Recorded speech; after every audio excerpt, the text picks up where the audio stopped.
Well, Jay, you had time to reflect. Yeah. 2 days now. What's those 2 days been like?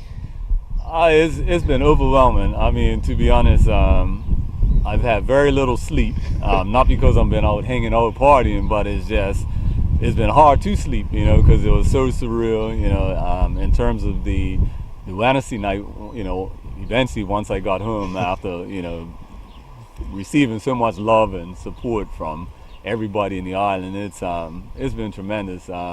It's still kind of, like even driving up here, I'm like, did this really happen type of thing like that, but it did. So, yeah. I remember talking to you after you finished the race, and you were saying you envisioned yourself running across the fire station, guys honking horn, lights flashing and everything. But those moments, did that reality, has it really come to a fore now that you've done this? Yeah, like now, like I've seen a lot of video, and then as I look at the video and then reflect on my mindset at that particular time, it was quite interesting. But like I told you before, like I had always envisioned like coming across fist pumping, but because of obviously my respect for the competition, for my competitors and everything, I'm not really been a person that wants to show anybody up. But at the same time, it was just like my focus was just get to Dutton Avenue. And even when I came off the hill, and I knew like, okay, well, barring some catastrophe, that I would win the race. Like I never fist pumped or did anything like that there. Like I just was so committed on just trying to get to the finish line, like that. But now as I look back at it, like I have it's been captured by in pictures and videos, so I have that forever to capture that, keep that moment. Yeah. Did you ever think or feel as if this was going to be the feeling when you because everyone plays back, cup match players play back trying to score a century, what that moment be like, and you would have envisioned many times you winning the race. Was it like you envisioned in your mind playing over and over and over? No, it's this is like 10 times what I ever envisioned, like the enormity of the event, and then how it played out and everything. It's like I said, I've won a lot of races, and you have that gratification. You come on Islandstats, and your name's up. You won the race and all that, and then it just dies out. But like to have this so much support and so much like well wishes from people since then, it's like I never envisioned it to be quite like this. I mean, it's been fun. I'm enjoying it. My personality is like I'm one to shy away from like that there, but at the same time, people that's close to me is just like, look, just embrace it. And I am, but even when I went through town yesterday, it's just like it took me forever just to walk, like just. Well, I was just gonna say it took you longer to get out of Bernard Park on Wednesday than it did for you to run the race. Than to run the race, and even then it was just like, all right, listen, I'm gonna make a beeline, and then we're gonna be going, because I wanted to get to my mom and dad who were down by the Hermitage Road at my cousin Mario's house. So I kind of wanted to get around them for a little bit because I knew I was gonna come back to the parade. I was coming back to the parade regardless of the result, but but yeah, it was it's been. Earl, I can't even explain it. It's just like you said. I mean, talk to Gennaro Tucker, and Gennaro and I have a good relationship from young, and like even he was telling me like when he scored the century last year and then is retired, and like that was one of the first things he told me, like when he saw me after the race. He was like, look, this is it for you. He said, just go out on top. Just enjoy it. Like now I can probably put myself, sort of parallel myself to how he must have felt when he scored, that century last year in Somerset, being his first one up Somerset. But then, the month that he has scored, I mean, is obviously the record holder for that, most runs and then most centuries and all of that. So I know it's, different accomplishments, but in terms of the feeling and how everybody swarmed the pitch and, came out there to him, and then have that similarity, like that it's been great, yeah. You had a moment to share with Kevin after the race, and obviously he's won the race 9 times. What was that moment like for you, knowing that you guys had some good battles, but you've always been respectful and friends? Oh yeah. I mean, Kevin and I battled. We, when I first came back from school in 96, Kevin was obviously he was the man, and obviously to reach the pinnacle, I would have to beaten him. And even though I beat him in the race, I still came second to Terrence, right. In 2004, which was an epic battle. But like you said, I mean, him and I have, shared a very good, relationship over the years. I mean, I looked up to Kevin because he's like 5 years older than me. So, I always looked up to him as an athlete. And then obviously I started competing against him. And then, once you start getting close to somebody, it changes the dynamics of the relationship a little bit because but then we started training together and all of that. But to have him out there, he's the greatest 24th of May runner, not 9 titles. I mean, I'm won 1, he's won 8 more, whatever like that. But to have him there and to share that moment, like when I saw him on Front Street, and I wouldn't say what he said to me, but it was now when I think about it, it almost brings a tear to my eye. But he shared something with me as I came across, and then once he came to the park, and then with his wife or whatever like that, it was just great. It was like I couldn't have scripted the aftermath, the events after crossing the finish line the way it panned out. Like the people that was there was just like it was just the way it was supposed to be. The only thing was I just wish my older son Justin was on on the island as well, but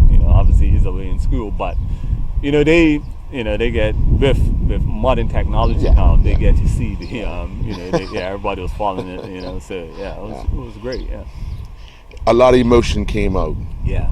What goes through your mind as you cross that line? Because you had said that you were so focused in everything you were doing, but we all saw that come out when you crossed that line. Like honestly, I would say this is probably the first 24th of May that in a long time that I've actually run and been focused from start to finish. And even as I came up, it wasn't something that I planned. But once I got into the race, and there are different people that were out there, and even though I knew they would be at certain parts of the course, I never engaged anybody, even visually. Whereas before, I see people, I'm smiling, do all of that. They're I was focused, and I apologize, and I've apologized to a few people because they've come out and expected the little.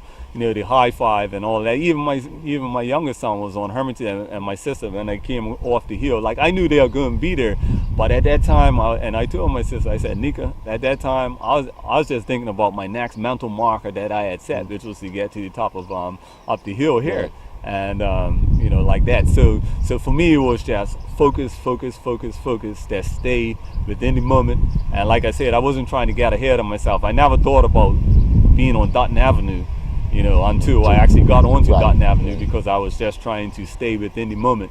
But I knew that as I was getting closer, I used a lot of mental markers, within my mind to get me there. But Earl, once I crossed that finish line, it was like relief. I felt like I probably had about a few calls, on my back. You know what they say, getting the thing off your shoulder. The monkey. It was more than a monkey. It was more. That's the heaviest monkey anybody could ever sort of carry around. Right. But it was instant, and then it was instant relief, and then I think it was a bit of that.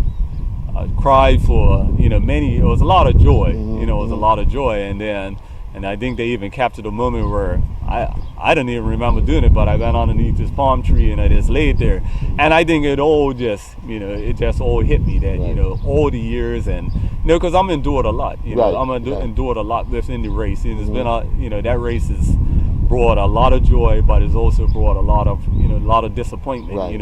Having finished second. That amount of times, like that, it was a lot of disappointment. But I could have easily given myself a way out, over the years, and even on Wednesday, coming to the race, it was just like all I said to myself, regardless of who chose the line, because honestly, when I came to the line 2-3 minutes before the actual start, because I never even, I came up the steps, like from where that little, I came up there. So honestly, Earl, I didn't even know who was actually running. In my mind, I said Lamont will be there, Chris will be, even though I knew that they had, that Chris had made an official statement. Right. I didn't allow myself to be lulled into like a full sense, like, okay, this person. I got there and I looked around and I said, all right.